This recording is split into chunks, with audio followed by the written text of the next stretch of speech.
வார்த்தையாய் எங்கள் வெளிப்பட்டவரை இந்நாளிலும் உம்முடைய வார்த்தைக்காக நாங்கள் வந்திருக்கிறோம். எங்களோடாக நீங்கள் பேசி நாங்கள் அதை புரிந்து கொண்டு உண்மையிலே நிலைத்து வாழவும் உண்மை நெருங்கவும் எங்களுக்கும் கிருபைத்தார். அடியேனையும் கேட்கிற எல்லாரையும் உங்கள் பாதத்தில் அர்ப்பணிக்கிறோம். இடைவிடும் வழிநடத்தும் இயேசு கிறிஸ்துவின் நாமத்தில் பிதாவே. இந்த நாளுக்கான சிந்தனைக்கான தலைப்பு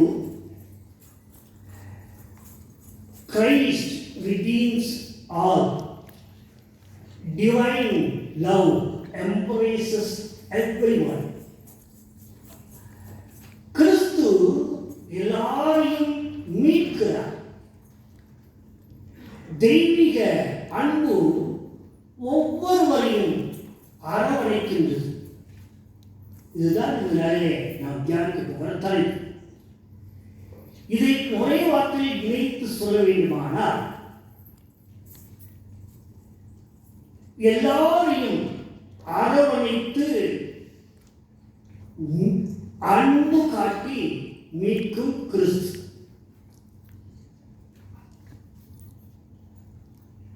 அந்த அன்பின் நிமித்தமாக ஆண்டவரை அரவணைக்கிறார். அந்த கிறிஸ்துவை மீட்கிறார். அந்த தெய்வீகம் அதுதான் ஆண்டவரின் மேல் காட்டுகிற ஒன்று.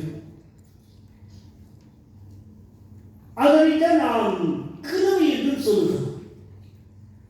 கிருபை என்பதற்கு தகுதியில்லாத ஒருவர் மேல் அதீதமாய் காட்டப்படுகிற அன்பு. அது தகுதியே இல்லாத நம்மை காட்டப்படுகிற நிபந்தனையற்ற அன்பு. அதுதான் அந்த கிருபை சொல்கிறது. அப்படி அந்த அன்பை காட்டி நம்மை அரவணைக்க யார் என்று அல்ல. ரோமர் 5:8 வாசிக்கிறோம் அல்லவா, நாம் பாவிகளாய் இருக்கும் போதே அவரை ஏற்றுக்கொண்டு முயற்சிக்கிறார். மண் திரும்புகளுக்கு பிறகு அல்ல, பாவியில் இருக்கும் வரை நம்மை ஏற்றுக்கொள்கிறார். ஜான் கால்வின் என்கிற சீர்திருத்த சபை தொடக்கத்தில் இருந்த ஒரு வேத அறிஞர், பாவிகளாய் இருக்கும் பொழுதே நம்ம ஏற்றுக்கொள்வதற்கு இயேசு கிறிஸ்து விரும்புகிறார். பாவியா இருக்கும் போதே விரும்புகிறார். ஆனால் ஏற்றுக்கொண்ட பிறகு நாம் பாவத்திலே வாழ்வதை மட்டும்தான் இருக்கிறார். அதான் நம்முடைய சொல்கிறது. அதே போல கால்பாட்ஸ் என்கிற இறையினார் அவர் சொல்கிறார், பாவியை இருக்கும்போது நீ ஏற்றுக்கொள்கிறாரே, அதுதான் நம்முடைய தெய்வீக அன்புடைய அந்த கிறிஸ்துவனுடைய சிறப்பு.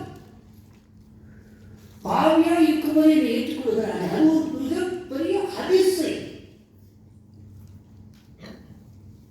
நம்ம உலக அறிவுரை பார்ப்போமே, நாம நல்லவங்களை சேர்த்துக்கிறோமா கெட்டவங்களை சேர்த்துக்கிறோமா? நல்லவர்களாக இருந்தால் தான் ஏற்றுக்கொள்வோம். ஆனால் பாவியை இருக்கும் போதே இயேசு கிறிஸ்து ஏற்றுக்கொள்கிறாரே, அதுவே பெரிய அற்புதம் என்று கால்பாட்ஸ் சொல்கிறார். இப்படி வேத அறிஞர்களும் பண்டிதர்களும் இறையாளர்களும் அந்த இயேசு கிறிஸ்துடைய அன்பு என்பது அது நிபந்தனையற்ற அன்பாக அவர்கள் காட்டுகிறார். அந்த அன்பின் நிமித்தமாக அவர்கள் எல்லாம் பிள்ளைகளாக, 1 யோவான் 3:1 அவர்கள் எல்லாரும் பிள்ளைகளாக அவர்கள் அன்பின் நிமித்தம் ஏற்றுக்கொண்டார்கள். இயேசு கிறிஸ்துவுக்கு அநேக நாமங்கள் கொடுக்கப்பட்டிருக்கிறார். அதிசயமான ஆலோசனை, இப்படி அநேக நாமங்களுக்கு பிறந்தபோது கூட அவர் இயேசு இருக்கிறவராக, அவர் கிறிஸ்து வந்திருக்கிறார், இம்மாதிரி இப்படி அநேக நாமங்கள் கொடுக்கப்பட்டிருக்கிறது. அதில் முக்கியமாக ஒரு குணாதிசயம் வைத்து கொடுக்கப்பட்டிருக்கிற ஒன்றே 1 யோவான் 4:8 தேவன் அன்பாகவே இருக்கிறார். God is love. வீடுகளில் இருக்கிறோம், வண்டியில் எழுதிப்போம், ஆட்டோ, கார் எல்லாத்தையும் எழுதிப்போம். கடவுள் அன்பாக இருக்கிறார். God is love. தேவன் அன்பாக அவரை குறித்து சொல்லுகிறது அப்படித்தான். இயேசு கிறிஸ்துவை எப்படி புரிந்து கொண்டோம்? யோவானுடைய சுவிசேஷம் 3:16 இவ்வளவாய் உலகத்தில் அன்பு கொண்டார். God so loved the world. இவ்வளவாய் உலகத்தில் அன்பு கொண்டார். எவ்வளவா? தன் ஜீவனையும் கொடுத்து, தன் ஜீவனையும் கொடுத்து. அந்த அன்பு அதுதான் அந்த அரவணைக்கிற அதுக்காகத்தான் அந்த அன்புக்கு பேர் தெய்வீக அன்பு கொடுக்கப்பட்டிருக்கிறார். Divine love embraces everyone. அந்த தெய்வீக அன்பு எல்லாரையும் அரவணைக்கிறது. 19ஆம் நூற்றாண்டிலே ஜான் நியூட்டன் என்கிற ஒரு நபர் இங்கிலாந்து தேசத்தில் வாழ்ந்தது செல்வன். அவருடைய தொழில் என்னன்னா ஆப்பிரிக்க தேசத்தில் போய் அடிமைகளை கொண்டு வந்து பல நாடுகளுக்கு விற்பது. அதுதான் அவருடைய தொழில். விற்பது சாதாரணமாக அல்ல, அவர்களை சங்கிலியால் கட்டி கொடுமைப்படுத்தி அடிமை சந்தைகளில் போய் விற்பார். மனசாட்சியில் ஒரு கொடூரமான மனிதனாக ஜான் நியூட்டனை எல்லாரும் பார்த்தார். ஒருமுறை அவர் தன்னுடைய படைகளை பிரயாணம் செய்து கொண்டிருக்கும் பொழுது அது ரிப்பேர் ஆகிவிட்டார். போராடி கொண்டிருந்தார், உயிருக்கு போராடி கொண்டிருந்தார். அந்த வேளையில் அந்த கொடூரமான மனுஷன் தேவனை நோக்கி கெஞ்சினார். தேவனை நோக்கி கெஞ்சினார். ஒரு வழியாக அவர் பாதுகாப்பாக தப்பிக்கவே முடியாத அளவுக்கு படுதலைந்து படையிலிருந்து பாதுகாக்கப்பட்டார். அவர் மன்றாடி நிமித்தமாக ஆண்டவரை பாதுகாத்தார் என்று சொல்லி அவர் உணர்ந்து கொண்டார். அந்த கொடூரமான மனுஷன், அந்த கொடூரமான மனுஷன் ஆண்டவருக்கு விண்ணப்பம் பண்ணினார். ஆண்டவர் அவரை அரவணைத்துக் கொண்டார். நான் இப்பவும் என்னதான் சொல்லிட்டு இருக்கிறேன் நானே அவரை பற்றி. கொடூரமான மனுஷன், மனுஷனை சித்திரவதைப்படுத்தி ஆப்பிரிக்காவில் போய் மனிதர்களை நாய் பிடிப்பதோடு பிடித்து சங்கிலியால் கட்டி நாடுதோடு விற்று கொண்டிருந்த கொடூரன். ஆனால் ஆண்டவரை நோக்கி பார்த்தார். நீ கொடூரமான மனுஷன் என்று அந்த மனுஷனை தள்ளவில்லை, ஆண்டவரை ஏற்றுக்கொண்டார். அந்த ஜான் நியூட்டன் கிறிஸ்துவுக்காக ஒரு மிஷனரியாக மாறினார். இந்த அளவும் அழைக்கப்பட முடியாத ஆங்கிலத்தில் பாடல் அமேசிங் கிரேஸ் ஒரு பாடல். இப்பொழுதும் அது அழைக்கப்படாத ஒரு பிரபலமான உலகம் ஒரு கிறிஸ்துவரால் பாடப்படுகிற ஒரு பாடல். அது அவர்தான் ஜான் நியூட்டன் எழுதினார். இன்று வரைக்கும் இந்த பாட்டு நிலைத்துக் கொண்டிருக்கிறார். தேவன் அப்படித்தான் எல்லாரையும் அரவணைத்து ரட்சிக்கும் கிறிஸ்து. எல்லாரும் அரவணைக்கிறார், பாரபட்சங்களாக. இன்னைக்கு நீங்களும் நானும் இந்த உலகம் நம்ம பார்த்தா நம்ம ஏற்றுக்கொள்ளாது. ஆனால் கிறிஸ்து நம்மை அரவணைத்து ரட்சித்து நம்மை ஏற்றுக்கொண்டிருக்கிற அப்படின்னால்தான் இந்த உலகத்தில் இவ்வளவாய் நலமாய் வாழ்ந்து கொண்டிருக்கிறார். அந்த கிறிஸ்து நல்லவர். இது வேத பாடலின் அடிப்படையில் நல்ல அதனை நாம் தியானிப்போம். முதல் பாடமாக யோனா 4வது அதிகாரத்தில் 1 முதல் 11 வரை வாசிக்க. அதேபோல் மார்க்கு சுவிசேஷம் 2வது அதிகாரத்தில் 13 முதல் 17 வரை வாசிக்க.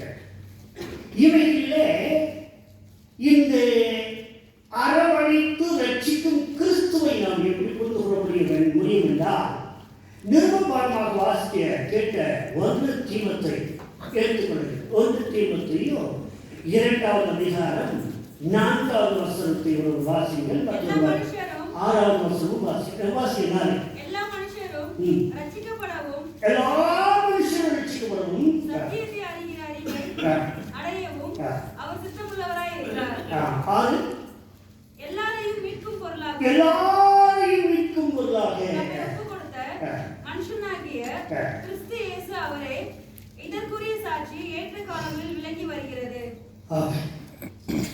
இங்கே எல்லா மனுஷனும் ரட்சிக்கும், எல்லா மனுஷனும் மீட்பு. இதைத்தான் தியானத்தில் இந்த யோனாவின் மூலமாக மத்தேயு மூலமாக நாம் பார்க்க போகிறோம்.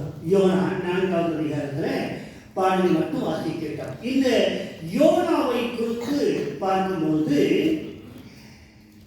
யோனாவை குறித்து ஒரு அறிமுகம் மட்டும் கொடுக்கப்பட்டிருக்கிறார். 1வது வாசம் யோனா 1:1 வாசம். அமித்தாவின் குமாரனாகிய யோனா, இவ்வளவுதான் அவரை குறித்த ஒரு முன்குறிப்பு. அவரை குறித்து நன்றாக அறிந்து கொள்ள வேண்டுமானால் 2 ராஜாக்கள் 14வது அதிகாரத்தில் இந்த யோனாவின் குடும்பத்தை குறித்து அங்கே கொடுக்கப்பட்டிருக்கிறார். அமத்யாவின் குமாரன் என்று.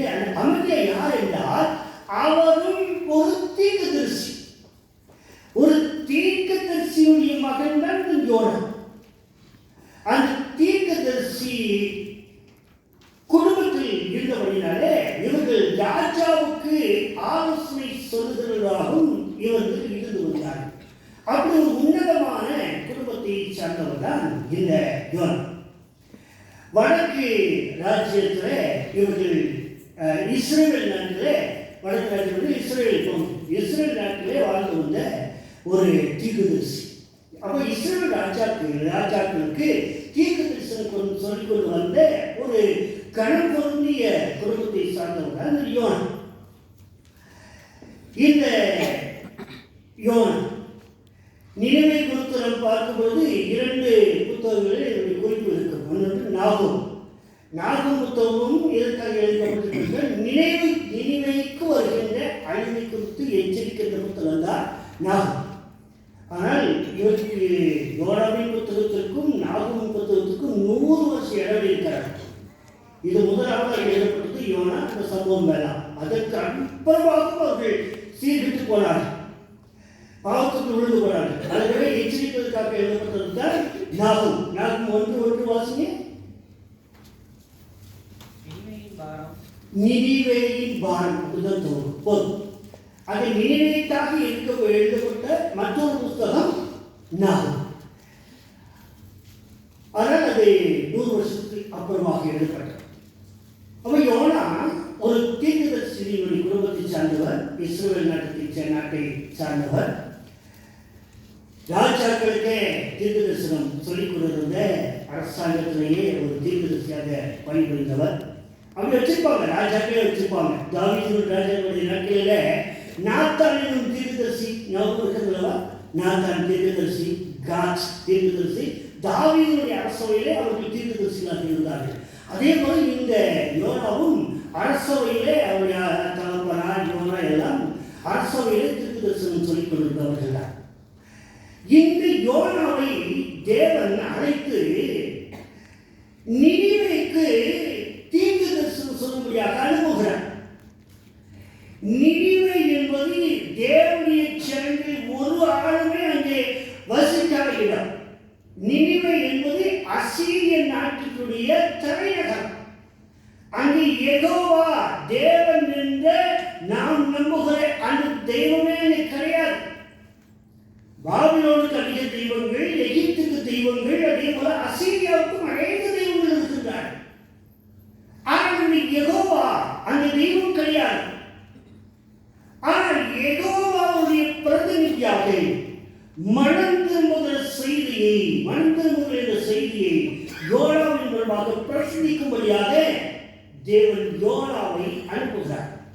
அந்நிய தேசத்திற்கு புறச்சாதிகள் மத்தியிலே இந்த யோனாவை அனுப்புகிறார். ஆனால் இந்த யோனா என்ன செய்கிறார்? தர்ஷீசுக்கு ஓடும்படியாக அவர் திட்டமிடுகிறார். வேதத்தில் எங்கேயாவது திட்டமிட்டுகிறான்னு சொல்ல முடியாது. திட்டமிடாமல் இது போக முடியாது. ஏனென்றால் இந்த தர்ஷீஷ் என்பது நீங்கள் இன்னைக்கு புரிஞ்சு வச்சுக்கிற வாசிக்கிறோம் இல்லையா? யோவான் தர்ஷீஷுக்கு ஓடி போனார். தேவன் ஆண்டவர் அவர் நினைவுக்கு போக சொன்ன தர்ஷீஷுக்கு அவர் ஓடி போனார். அங்கே கப்பல் யோகாவுக்கு போன கப்பல் ஏறார் அப்படின்னு ஒரு வேகமாக வாசிக்கிறோம்ல. அப்படின்னு உடனே நீங்கள் நம்ம என்ன நினச்சிக்கிறோம்னா, நினைவே நல்ல பக்கத்தில் இப்போ இருக்குது, அவங்க ஈஸ்டுக்கு ஓடிவிட்டான், அவங்க ஓடிவிட்டா நம்ம நினைக்கிறோம். இல்லை, இந்த வடக்கு ராஜ்யத்தில் அதுதான் தெளிவாச்சு. இஸ்ரவேல் தேசத்தில் வாழ்ந்து கொண்டிருக்கிற தீர்க்கதரிசி அவன் முதலாவது எங்கே போகிறான்? யோப்பா என்கிற இடத்துக்கு போகிறான். யோப்பா தான் துறைமுகப்பட்டார். அந்த யோப்பா யூதா நாட்டிலே இருக்கிறார். இவனும் இஸ்ரவேல் நாட்டிலே கலிலேய பக்கத்தில் இருக்கிற சிறு கிராமத்தில் இருக்கிறார். அவன் யோப்பா பட்டம் யூதா நாட்டில் இருக்கிற யோப்பா பட்டணத்துக்கு போக வேண்டும். அங்கே போய் அந்த துறைமுக பட்டணத்தில் கப்பல்கள் இருக்கும். அங்கே தர்ஷீஷுக்கு போகிற கப்பலை கண்டுபிடிக்க வேண்டும். பொறுமைய வாசங்க, இன்னைக்கு ஒரு வாரத்தில் அதெல்லாம் வாசங்க. அவன் கூலி கொடுத்து தர்ஷீஷுக்கு கப்பல், கூலி கொடுத்துனா இன்னைக்கு அன்னைக்குள்ள வாசல் பைபிள் எழுதியிருக்காங்க. இன்னைக்குள்ள வாசல டிக்கெட் எடுத்தான், தர்ஷீஷுக்கு டிக்கெட் எடுத்தான். பிளான் பண்ணால் போக முடியாது. தர்ஷீஷ் எங்கே இருக்கிறது என்று சொன்னால், இங்கு ஸ்பெயின் நாடு என்று சொல்கிறோமே அங்கே இருக்கிறார். இன்னைக்கு மூணாவது மாதிரி அது ஒரு டூரிஸ்ட் பிளேஸ், டூரிஸ்ட் டெர்மினல். அந்த டூரிஸ்ட் ஸ்பாட் ஸ்பானிஷ் இருக்கிற இடம் தான் அந்த தர்ஷீஷ். அங்கே யோப்பா பட்டணத்திலிருந்து அங்கே போக வேண்டுமானால் குறைந்தது 3 மாதம் ஆகும் கப்பல் பிரயாணம் பண்ணணும். அப்போ அவ்வளோ பணத்தையும் எடுத்துக்கிட்டு தான் ஆயத்தமாக சாப்பாட்டுக்கு டிக்கெட்டுக்கு எல்லாம் பணம் எடுத்து திட்டமிட்டு ஓடிப்போன யோனாவை விட்டுட்டு இந்த இஸ்ரவேலில் இன்னும் தீர்க்கதரிசிகள் இருக்கிறார்கள். அந்த காலகட்டத்தில் வாழ்ந்து வேலை தீர்க்கதரிசிகள் இருக்கிறார்கள். அவர்களை ஆண்டவர் கொண்டு வந்திருக்கிறார். இல்லை, தன்னுடைய நோக்கத்தை நிறைவேற்றும்படியாக யோனாவையே மறுபடியும் கொண்டு வருகிறார். கொண்டு வந்த விதம் உங்களுக்கு தெரியும். தீட்டு போடுகிறார்கள், கப்பல் கடலில் தூக்கி போகிறாங்க, மீன் கொண்டு வருது, கரையில் கொட்டுது, மறுபடியும் அவர் நினைவுக்கே போகிறார். அங்கே சொல்கிறார், ஜனங்கள் மணந்து போகிறார்கள். இது எல்லாம் உங்களுக்கு நன்றாக தெரியும். இங்கே நாம் கவனிக்க வேண்டியது, பின்வாங்கி போன யோனாவையும் தேவன் விடவில்லை. இவன் போய்விட்டான் என்பதற்காக நினைவே மக்களையும் விடவில்லை. ஆண்டவர் சொல்கிறார், அவர் ஒரு பாடத்தை கற்பிக்கிறார். ஒரே நாளில் ஆவணக்கு செடி முளைக்க வைத்து, ஒரே நாளில் அதை அழிக்க வைத்து, அதன் மூலமாக எரிச்சல் அடைந்த யோனாவிடத்தில் சொல்கிறார், இன்னொரு நாளில் முளைத்து அழிந்து போனது ஆவணத்துக்காக நீ இவ்வளவு எரிச்சல் படுகிறாயே, அழிந்து போகிறே, வலதுகைக்கும் இடதுகைக்கும் வித்தியாசம் தெரியாத 1,20,000க்கும் மேலான ஜனங்கள் அழிவை நோக்கி போய்கொண்டிருக்கிறார்களே, அவரை குறித்து நான் பாரப்பட மாட்டேனோ என்று யோனாவிடத்தில் கேட்கிறார்.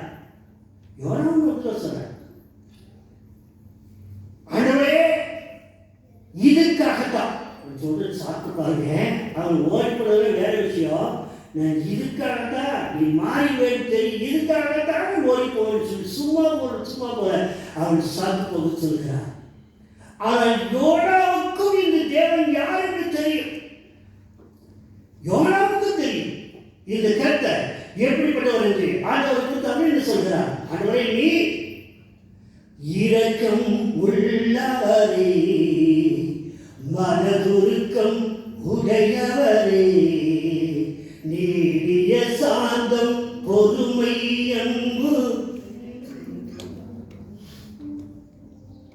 அப்படியே சொல்றாங்க. அதுதான் பாடலாக பாடுகிறோம். ஆண்டவர் தெரியும், ஆண்டவரின் இறக்கோட நீடி சார்ந்த பொறுமையோட கிருமையோட இறக்கோட ஆண்டவரின் எனக்கு தெரியும்.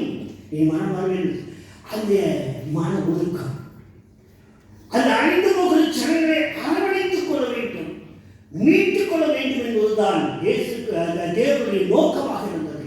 பின்வாங்கி போய் யோனாவை விடக்கூடாது, அழிந்து போகிற ஜனங்களை அழிவுக்கும் ஒப்பு கூடாது என்பதற்காக தேவன் அரவணைத்து அந்த நினைவே ஜனத்தை அவர் மீட்டுக் கொள்கிறார். அதுதான் அவருடைய அன்பு. இரண்டாவதாக மத்தேயு குறித்து பார்ப்போம். மார்க்குடைய சுவிசேஷம் 2வது அதிகாரத்தில் 13 நாம் வாசிக்க கேட்டோம். அங்கே மத்தேயு எனப்பட்ட லேவி என்கிற ஒரு மனுஷரை பார்க்கிறோம். மத்தேயுடைய சுவிசேஷம் 9வது அதிகாரம் 9வது வசனத்திலும், லூக்காவுடைய சுவிசேஷத்திலே 6வது அதிகாரம் 3 புத்தகங்களுமே இந்த மத்தேயுடைய அழைப்பை குறித்து நாம் வாசிக்கிறோம். இங்கே அந்த மத்தேயு என்கிற மனுஷனுடைய, மத்தேயு என்பது அவருடைய கிரேக்க பெயர், லேவி என்பது அவருடைய எபிரேய பெயர். யோனாவை குறித்து பார்த்தோம். யோனா என்ற பெயருக்கு அர்த்தம் புறா, புறா என்று அர்த்தம். இந்த மத்தேயு என்பதற்கு அர்த்தம் gift of God, தேவனுடைய பரிசு என்று அர்த்தம். ஏழையே இருக்கிறது, ஆனால் அவருடைய தொழில் ஆயக்காரர். ஆயக்காரர் வரி வசூலிப்பவர். வரி வசூலிப்பவர் என்றால் அவர் நன்றாக கணக்கு வழக்கு அக்கவுண்ட் பார்க்கிற அளவுக்கு நல்ல முறையில் படித்தவர். அது மட்டும் சொல்லுவார்கள், இந்த 12 சீஷர்களே மத்தேயு மிக படித்தவர் என்று. லேவி கோத்திரத்தை சேர்ந்தவர்கள் மேத்யூ தி லேவைட்ஸ், மத்தேயு எனப்படுகிற லேவி. இந்த லேவியை கர்த்தர் அழைக்கிறார். இந்த லேவியை ஆகிய இந்த மத்தேயுவையும் யாரும் விரும்ப மாட்டாங்க. காரணம் என்னவென்றால் இவர் இஸ்ரவேலை சார்ந்த யூதன் தான். மத்தேயு என்பது யூதனுடைய பேர் தான்.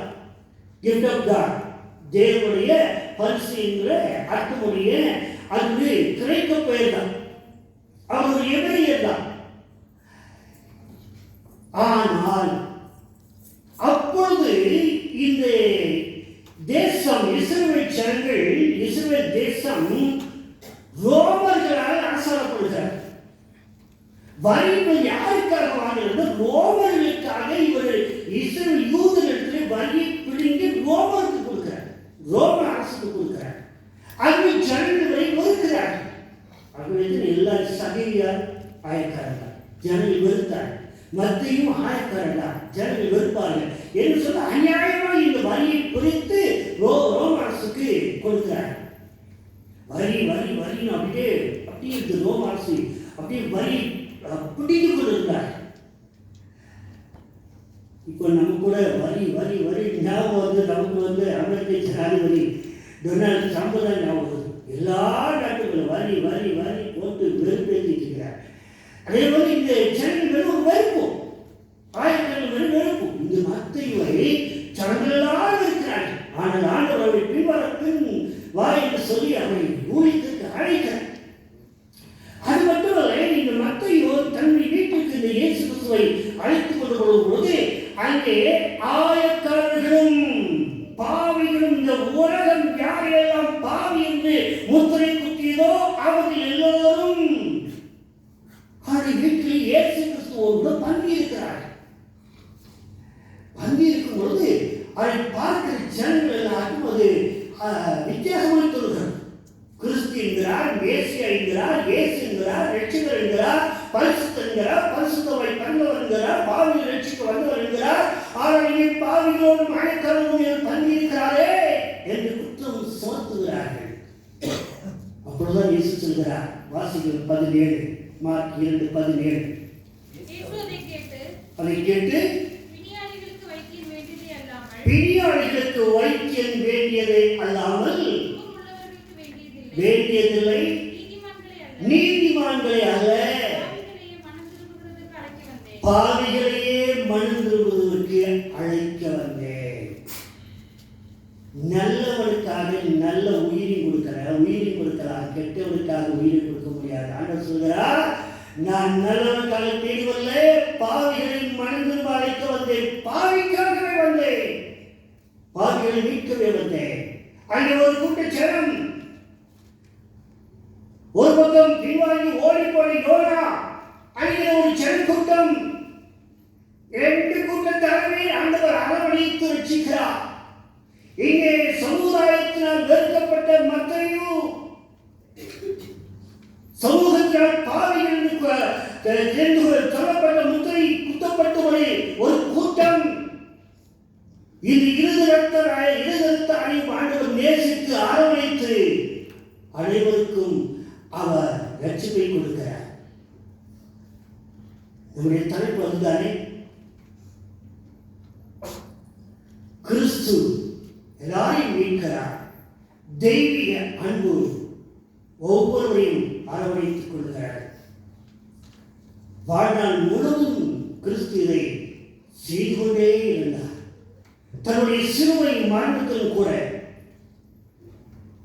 தனக்கு துரோகம் செய்து தன்னை அழித்து துன்பளித்த மரண தண்டனையை வழங்கி கொடுத்த இவரை சிலுவை அறையும் என்று கொக்கரித்த கூட்டத்தையும் நோக்கி பிதாவிடத்தில் இவர்களுக்காக பரிந்து கொண்டாடினார். பிதாவே, இவர்களுக்கு மன்னியும், தாங்கள் செய்கிறது இன்னதென்று அறியாது இருக்கிறார்கள். கடைசி நேரம் வரையிலும் எல்லாரையும் அரவணைக்கும் தெய்வீக அன்பை அந்த கிறிஸ்து வெளிப்படுத்தி எல்லாரையும் மீட்டுக் கொண்டிருந்தார். இந்த கிறிஸ்துவை நாம் புரிந்து கொள்ள வேண்டும். தகுதி இல்லாத நம்மையும் கூட அவர் அரவணைத்து நம்மை மீட்டிருக்கிறார். இந்த ரட்சிப்புக்கு பாத்திரவான்களாக நாம் நடந்து கொள்ள வேண்டும். அந்த அரவணைக்கும் கரம் இன்றும் நம்மை அரவணைத்துக் கொண்டே இருக்கிறார்கள். அந்த தெய்வீக அன்பின் அரவணைப்பை, அந்த தொடுதலை அனுதின வாழ்வில அனுபவித்து வாழ கர்த்தர் நமக்கு உதவி செய்வாராக. இந்த திருவார்த்தைகளால் கர்த்தர் ஒவ்வொருவரையும் ஆசீர்வதிப்பாராக.